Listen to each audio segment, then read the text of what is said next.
Bon matin tout le monde. Vous allez bien? Oui. Fait qu'on a terminé le chapitre 2 la semaine passée.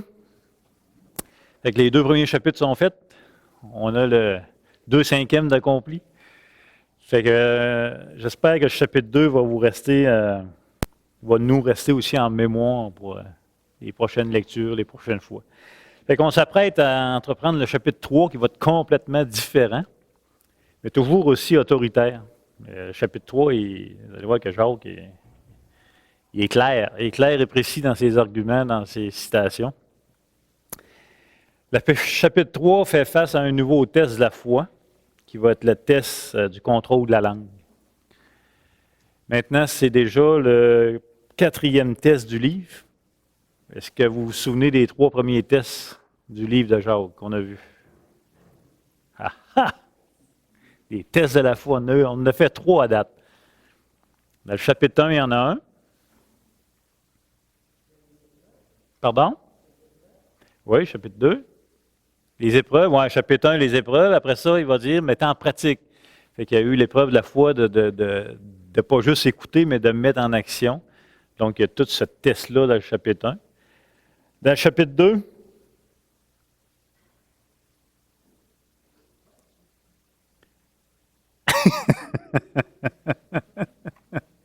pour ceux qui sont sur Internet, tout le monde a la main dans les airs.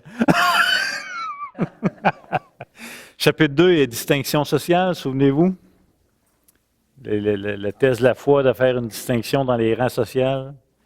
Si vous voyez quelqu'un rentrer avec un habit, un bel habit, etc., puis un misérablement pauvre dessus, puis vous jugez. Donc, ça, c'était le 2e test de la foi. Et le 3e qu'on vient de terminer, là, la foi sans les œuvres est morte, donc le test des œuvres par la foi, qui authentifie ta foi. Donc, ça, c'est les 3 tests qu'on a vus. Et là, on va s'apprêter à rentrer dans le 4e test, qui est la foi et la langue. En d'autres mots, que ton langage authentifie ta foi ou pas. Ça va être le 4e test. On va là-dessus.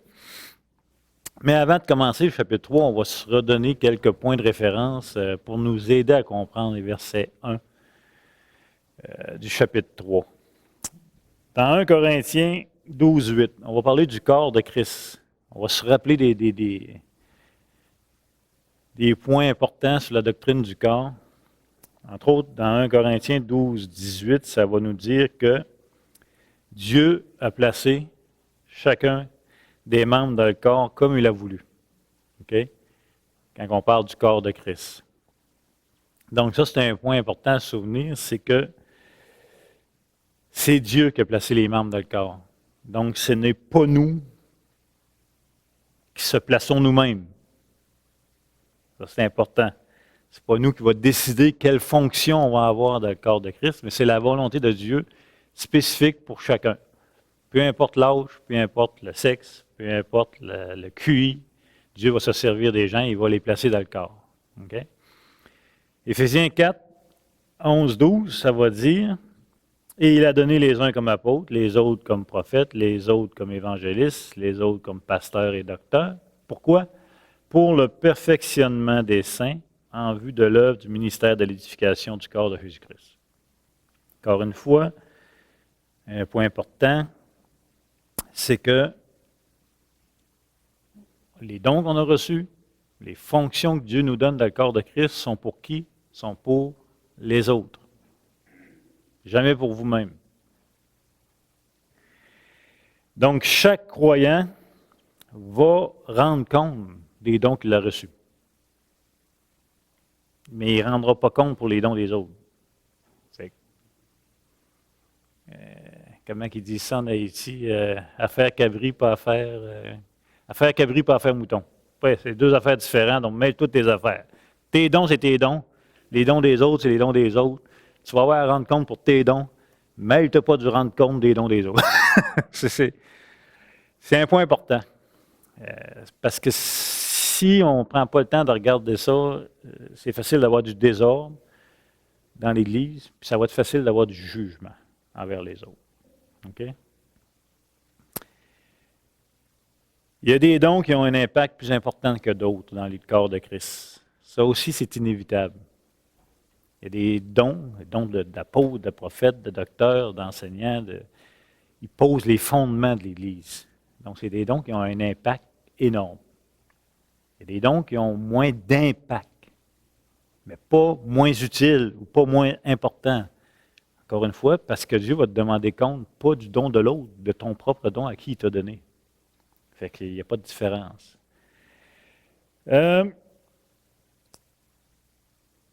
En passant, là, si vous n'avez pas trouvé votre don, là, tout le monde a reçu un don. Tous les croyants ont au moins un don, minimum. Et tous les croyants n'ont pas le même don. Ça, c'est sûr. Et on n'est pas tous des orteils dans le corps. Non, et puis fait que c'est tout disparate. On a toutes des fonctions différentes. Puis si vous êtes un croyant depuis un certain temps, puis vous n'avez pas découvert votre don, puis comment? Il y a un problème. Ben, dans le sens, c'est qu'il y a peut-être des indices. Si vous êtes croyant depuis un certain temps, puis vous n'avez pas la connaissance de votre don, vous n'avez pas d'idée, ça se peut qu'une des raisons, ce soit que vous êtes centré sur vous-même. Ça se peut que tout tourne autour de votre nombril et non vers les autres. Parce que vous allez découvrir votre don comment? Vers les autres. Parce que votre don est pour les autres. Fait que si on est trop centré sur nous, ça se peut qu'on s'autoclame des dons. Mais si vous allez vers les autres, c'est là que vous allez découvrir votre don. Parce que Dieu vous a donné des dons pour les autres. Et c'est pour ça qu'on découvre nos dons où? Avec les autres. Et quels sont les autres? C'est les croyants. C'est le corps de Christ.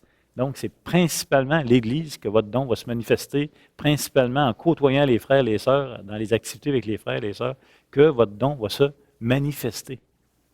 OK? C'est important.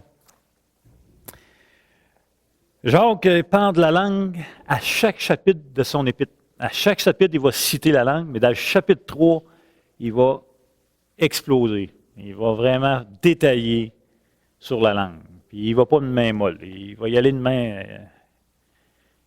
Ça varlope un petit peu. Tu sais, quand tu lis ça, tu te dis tabarnouche. Maintenant, on dit qu'un docteur, un docteur en santé, va examiner souvent la langue d'un patient pour connaître sa santé physique. Vous avez déjà vu ça, ce docteur? Sort ta langue. Avec une petite pellette de bois, puis il regarde ça, il faut.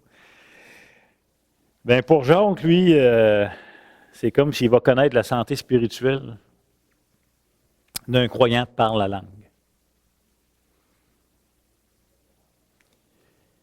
Il y en a d'autres qui vont dire que la langue est toujours humide.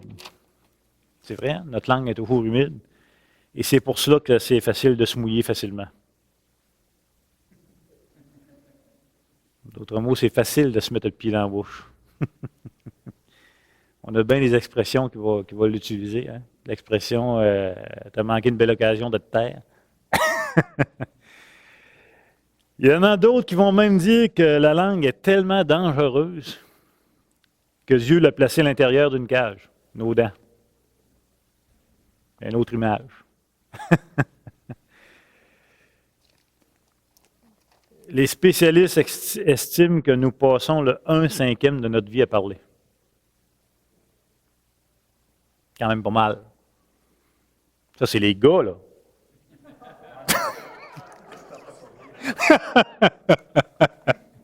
C'est une blague. Certains rabbins comparaient la langue à une flèche, contrairement à une épée. Éphésiens 6,17, quand on parle de l'armure du croyant, on sait que l'épée de la parole, c'est l'épée pour ça, c'est la parole. Mais certains rabbins disaient comparaient la langue à une flèche au lieu d'une épée. Pourquoi? Parce qu'une flèche, ça peut tuer de loin. Contrairement à une épée, il faut que tu sois très près. Notre langue, elle tue. Et elle peut tuer de loin. On fait rien que penser à une réputation de quelqu'un. Je peux détruire quelqu'un qui est à des milliers de kilomètres de moi. Jacques 3,1 va dire « Mes frères ». Et qu'est-ce que ça veut dire à chaque fois que Jacques va dire « Mes frères », c'est qu'il s'apprête à développer un nouveau sujet. Qu'il n'y ait parmi vous un grand nombre de personnes qui se mettent à enseigner, car vous savez que nous serons jugés plus sévèrement. Le mot « enseigner » fait référence à docteur, fait référence à maître. Darby l'a traduit par docteur dans son épître. Donc, c'est spécifiquement ici, Jacques va parler spécifiquement d'enseignement public. OK? Jacques s'adresse avec beaucoup d'instances. Il insiste qu'il n'y ait pas beaucoup de personnes qui se mettent à enseigner. Pourquoi? Parce que l'enseignement se fait que par la langue. Je suis ici ce matin, c'est ma langue. Et puis plus loin, on va voir que dans le chapitre, cette langue-là, c'est dangereux. Et le ministère de l'enseignement, qui se fait par la langue, est un des domaines les plus dangereux pour mal utiliser notre langue. Pourquoi? Et par exemple, les fausses doctrines. Par la destruction qu'on peut dire. Donc, le premier point, c'est qu'il faut s'assurer de l'appel de Dieu à ce ministère. Et l'enseignement public doit être réservé à ceux qui ont reçu cet appel. C'est pour ça que j'ai fait un préambule sur le corps de Christ avant, que Dieu a donné, que Dieu a appelé, et principalement le ministère d'enseigner, le ministère de docteur de l'Église, ça doit être un ministère qui a été appelé de Dieu. Jacques ne va pas dire qu'il n'y ait personne qui enseigne, mais il veut que ceux qui enseignent soient appelés. C'est important, en passant, de pas, ça n'exclut pas ou ça n'inclut pas. C'est que Jacques n'est pas en train de dire que c'est seulement ceux qui sont appelés à être docteurs qui doivent enseigner tout le monde.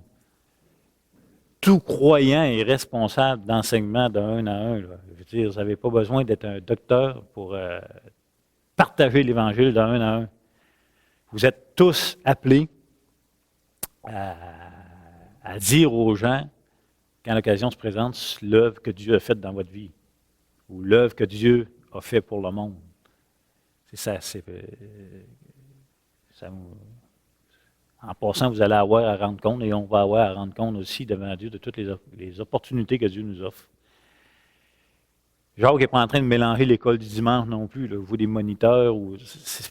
L'emphase de Jacques sur Jacques chapitre 3, c'est qu'il le met sur l'enseignement public d'une église, spécifiquement. Okay?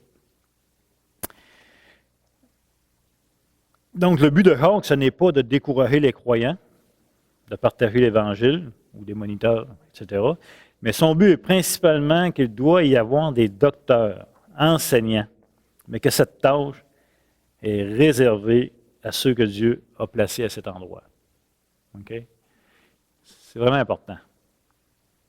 Maintenant, pourquoi cet avertissement-là? La fin du verset devrait en décourager plusieurs, il me semble. Il dit, mes frères, qu'il n'y ait pas parmi vous un grand nombre de personnes qui se mettent à enseigner, car vous savez que nous serons jugés plus sévèrement.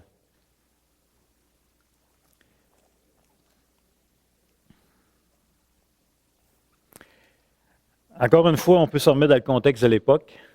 Jacques s'adresse à qui dans son épître? Oui, spécifiquement juifs. Jacques chapitre 1, verset 1. Rappelez-vous dans le contexte. Donc, Jacques s'adresse à des croyants juifs du 1er siècle. Jacques dirige la première église à Jérusalem, qui est composée principalement de juifs avec un bagage culturel de l'époque. OK? Il n'y a rien de nouveau sous le soleil. Aujourd'hui, les gens se convertissent, vont venir à l'Église, ils arrivent avec leur bagage culturel de notre époque québécoise, d'aujourd'hui. La même affaire dans le temps que Jacques, il dirigeait une Église qui était composée principalement de Juifs qui venaient de se convertir à Jésus-Christ, imprégnés de la culture de l'époque. Puis la fonction la plus honorée de l'époque, c'était quoi? C'était un rabbin. C'était les scribes, c'était les docteurs. C'était la fonction la plus haute de la société de l'époque. C'était la fonction où ça avait le plus d'honneur. C'est la fonction la plus importante, la plus belle aux yeux de la population juive de l'époque. On disait même qu'un rabbin avait plus d'importance pour une personne que le propre père de la personne. Parce que l'influence que le rabbin, que l'enseignant avait sur les gens, avait un impact incroyable. Donc, c'est pas tant étonnant que ça que Jacques arrive avec cette mise en garde-là. Puis à la lumière de Matthieu 12, juste vous rappeler un peu Matthieu 12, c'est le fameux chapitre du blasphème contre le Saint-Esprit, où ce que Jésus fait des miracles à répétition. Il fait un miracle, il guérit un aveugle, un démon sourd-muet, hein, c'est ça. Et toute la foule s'exclame en disant, ben là, c'en est trop, c'est le fils de David. Et il s'exclame devant qui? Devant les dirigeants d'Israël, devant les docteurs, devant les scribes, devant les pharisiens qui, eux, leur mandat, c'est d'enseigner le peuple sur la parole de Dieu. Ils les regardent tous, bien là, écoutez, c'est le fils de David, ça. Et les dirigeants ont pris position contre Jésus, disant, non, finalement, il y a un démon. Fais ça parce qu'il y a un démon. Tu sais. Et dans Matthieu 12, ça a influencé la population. Ça a influencé la population. La majorité de cette génération-là s'est rangée derrière les enseignants de l'époque. Moyenne influence. C'est pas pour rien qu'on va juger plus sévèrement. Ça a tout qu'un impact. Et en passant, toute forme d'autorité va être jugée plus sévèrement. Les premiers ministres, etc., c'est pas pour rien que Dieu nous demande de prier pour. Un dirigeant a de l'influence, peut influencer du côté de la bénédiction ou du côté de la malédiction. Hitler. Donc, s'auto-déclarer docteur, c'est aussi se donner de l'importance face aux hommes à l'époque. Quelqu'un qui veut être. Fait qu'on va tourner dans Actes chapitre 15, pour se mettre un peu de contexte avec du temps de Jacques. Est-ce que ça arrivait?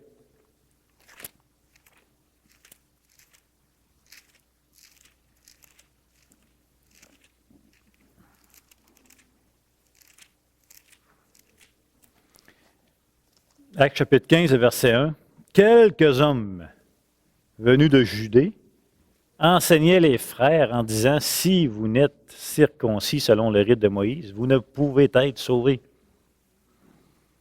Donc, des gens qui prennent de leur propre chef l'autorité pour enseigner, et dans ce cas ici, enseigner une fausse doctrine, ce qui a amené ça a amené le concile au chapitre 15 avec de grandes discussions.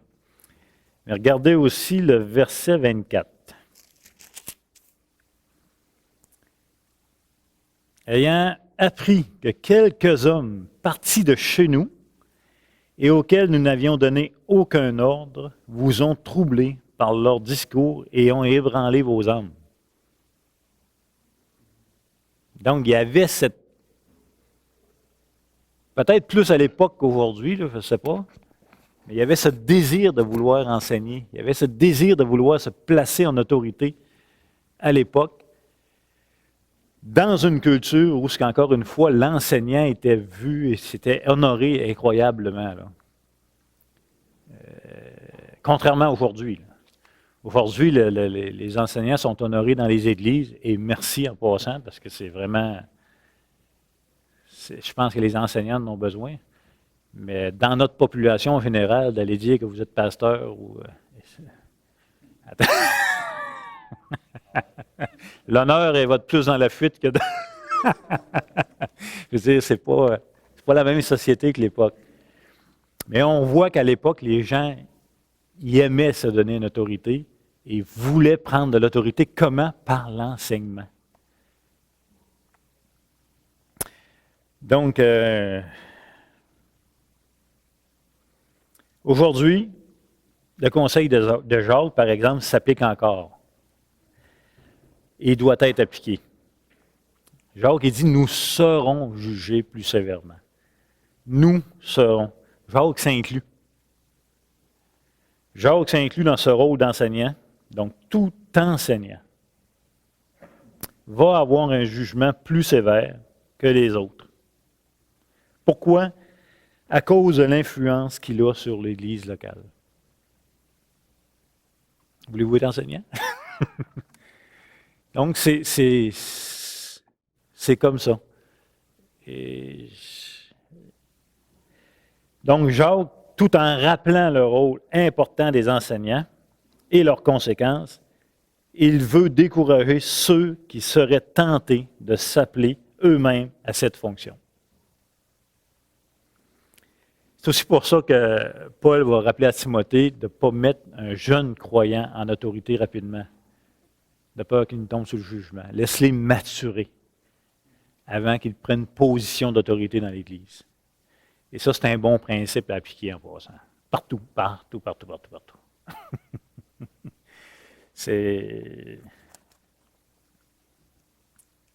Et on est aussi responsable, en passant, de laisser quiconque prendre la parole dans l'Église.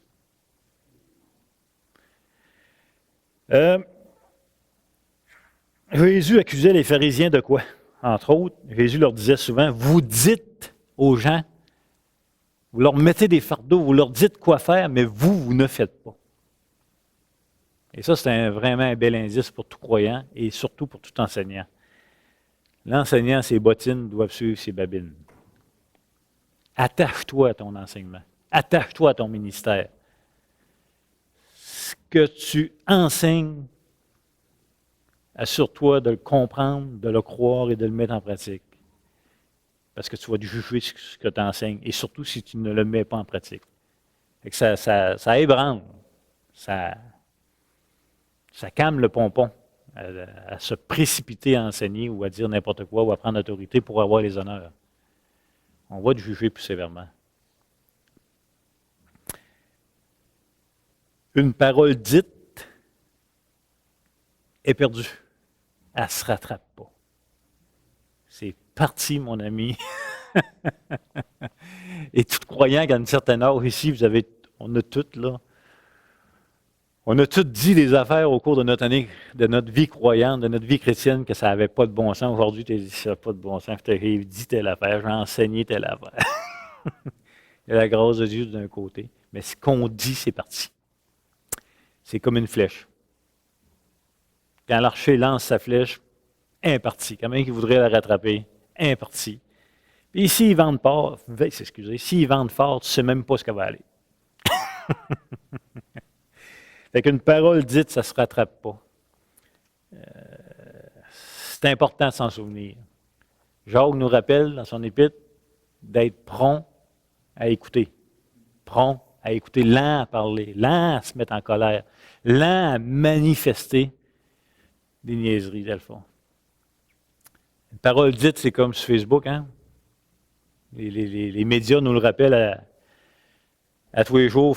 Ce que vous dites sur Facebook, c'est parti. Quand même que tu le retires, quand même que tu voudrais l'effacer, c'est parti. Dans 50 ans, ils vont vous la sortir si vous êtes en autorité à quelque part. Vous avez dit une niaiserie sur Facebook, mais c'est fini. Donc, le chapitre 3 de l'Épître de Jacques va nous mettre en garde à bien des égards. Pourquoi c'est si facile à manquer le but par la parole? C'est parce que tu n'as pas besoin de beaucoup de contexte pour manifester ta folerie ou dire des niaiseries, contrairement à l'action. Il y a des mauvaises actions qu'on ne commettra jamais parce que l'occasion ne se présente jamais. Comprends-tu? La parole, mon ami, c'est un moulin. Je n'ai pas besoin, c'est un moulin avant. Dans les occasions, contrairement à l'action. Mes amis. Matthieu 15, 18, 19. Ça, c'est le préambule de tout le chapitre 3, OK? Parce qu'après ça, ça va bien aller. Vous allez voir, ça va descendre rondement, le chapitre 3. Quoiqu'il y a quand même des versets assez difficiles, là, mais... Matthieu, chapitre 15, et versets 18, 19. Mais ce qui sort de la bouche vient de où? Du cœur. Et c'est ce qui souille l'homme. Car c'est du cœur que viennent les mauvaises pensées, les meurtres, les adultères, les débauches, les vols, les faux témoignages, les calomnies. Voilà les choses qui souillent l'homme. Mais manger sans s'être lavé les mains, cela ne souille point l'homme, dans le contexte qu'il était scandalisé que des gens se lavent les mains. Donc, ça vient du cœur. Comment on manifeste notre cœur? Par la parole. Premier symptôme, premier réflexe, tout ce qui sort de notre bouche révèle notre cœur. Tout comme Jacques disait, la foi sans les œuvres est morte. Tout comme Jacques disait, à quoi sert-il à un homme de dire qu'il a la foi s'il n'a pas les œuvres? Bien, d'un autre côté, Jacques va dire, bien, ce que tu dis en passant va révéler ta foi. Ça revient au même. Tu vas être mis à l'épreuve de la foi par tes paroles. La parole est une des premières places qu'on manifeste notre nature pécheresse. Genèse chapitre 3, Dieu a mis Adam et Ève à l'épreuve. Adam et Ève ont été créés dans une sainteté. Maintenant, pour confirmer qu'ils demeureraient dans cette sainteté, Dieu leur a soumis une épreuve, un commandement, une seule règle. Tu peux manger n'importe quel arbre, sauf un. Adam et Ève ont désobéi. Ils ont échoué. Et la première parole que Adam et Ève ont manifestée, c'est une parole d'ennemi contre Dieu. La femme que tu as mise. D'où venait cette parole? De son cœur. Oups, c'est quoi ça? Clouc, clouc, clouc. Donc, ça, c'est le contexte de Jacques, chapitre 3, un petit peu. Pas le contexte de Jacques, mais c'est pour nous mettre en contexte, OK? Fait que Jacques, chapitre 3.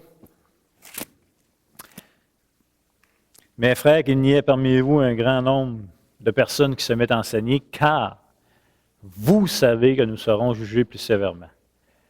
Nous bronchons tous de plusieurs manières. Si quelqu'un ne bronche point en parole, c'est un homme parfait, capable de tenir tout son corps en bride.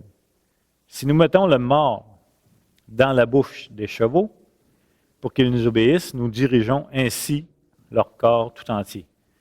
Voici même les navires qui sont si grands et que poussent des vents impétueux sont dirigés par un très petit gouvernail au gré du pilote. De même, la langue est un petit membre et elle se vante de grandes choses. Voyez comme un petit feu peut embraser une grande forêt. La langue aussi est un petit feu. C'est le monde de l'iniquité. La langue est placée parmi nos membres, souillant tout le corps et enflammant le cours de la vie, étant elle-même enflammée par la géhenne. Toutes les espèces de bêtes, d'oiseaux, de reptiles et d'animaux marins sont domptées et ont été domptées par l'homme. Mais la langue, aucun homme ne peut la dompter. C'est un mal qu'on ne peut réprimer. Elle est pleine d'un venin mortel. Par elle, nous bénissons le Seigneur, notre Père, et par elle, nous maudissons les hommes faits à l'image de Dieu. De la même source, de la même bouche sortent la bénédiction et la malédiction. Il ne faut pas, mes frères, qu'il en soit ainsi. La source fait-elle jaillir par la même ouverture l'eau douce et l'eau amère? Un figuier, mes frères, peut-il produire des olives ou une vigne des figues? De l'eau salée ne exempt de duplicité, d'hypocrisie. Le fruit de la justice est semé dans la paix par ceux qui recherchent la paix. Alors ça, c'est le chapitre 3 qu'on va poursuivre la semaine prochaine. Des lectures. Proverbe 18, 8. Ça, c'est un de mes versets préférés. Dans les Proverbes, j'ai toujours aimé ce verset-là. Proverbe 18, 8. Hébreux 13, 17. Un verset qu'on a vu dans notre dernière étude, mais Hébreux 13, 17. Acte 20, 26, 27. Verset intéressant en passant. Acte 20, 26, 27.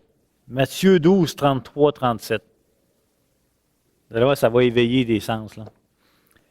Et dans la première épître de Jean, surtout le chapitre 3. Vous pouvez lire le chapitre 3 au complet, où ce que Jean va nous rappeler, haïr son frère puis aimer Dieu, ça n'a pas de l'air à marcher bien ensemble.